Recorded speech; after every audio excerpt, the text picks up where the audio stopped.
When people start to wake up spiritually, it often feels like their life is falling apart.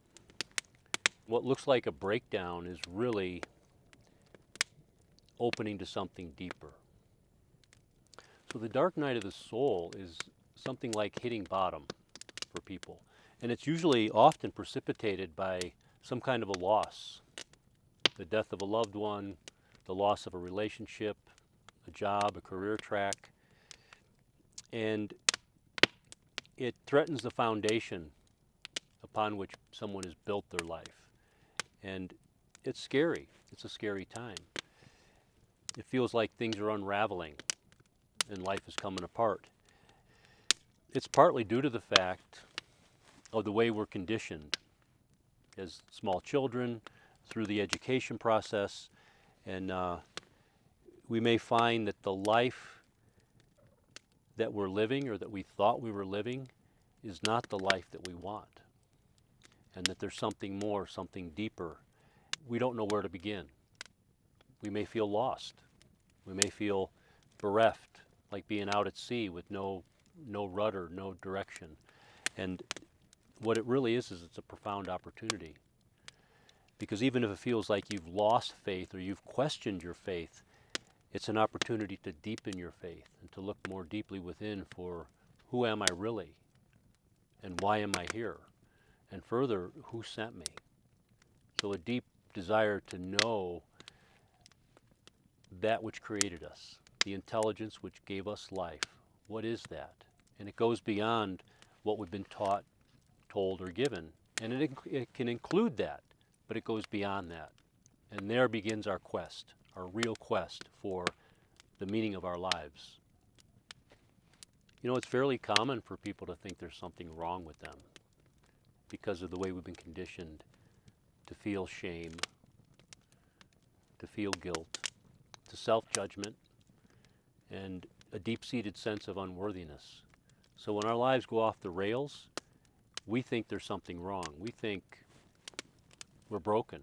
And if it comes with depression and anxiety, then we think we have a medical problem. And rather than a medical crisis, it's really a spiritual crisis. It's an opportunity to look more deeply and to allow our faith to be shaken, to allow the very foundation of our lives to be upset, and to be with that without losing our grip. So that could be faith in ourselves, faith in God, faith in our partner, faith in our work, faith in our country.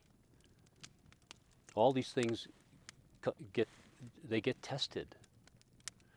And what we really come to is a deeper sense of faith and connection to something within us that is unshakable, that is certain and clear. And that's what we really want, is clarity and a sense that our lives have meaning and direction. But it's not going to come from outside. It comes from within us. And that's the real uncharted territory. That's the real challenge and the real task, is to go within and find that, to have the courage and the determination and the devotion to stick with it and come out the other side of what we think is a breakdown and have a breakthrough that takes us to a whole nother level in our lives of joy and satisfaction, deep connection and meaning.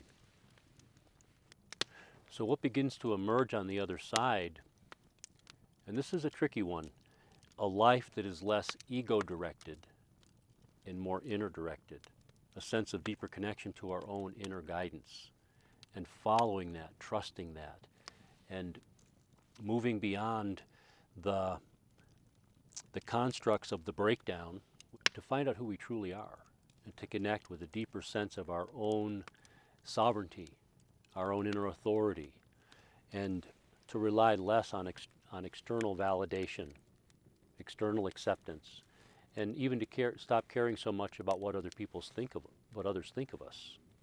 In that way, we become stronger, more grounded, more deeply connected, and that in itself is a practice.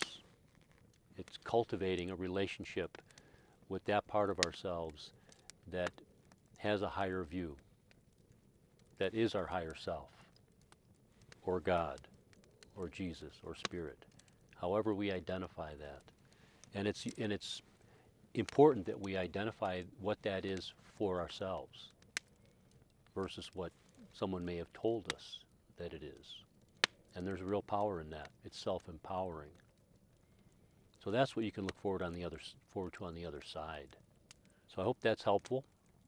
Stay close to the fire, and we'll see you next time.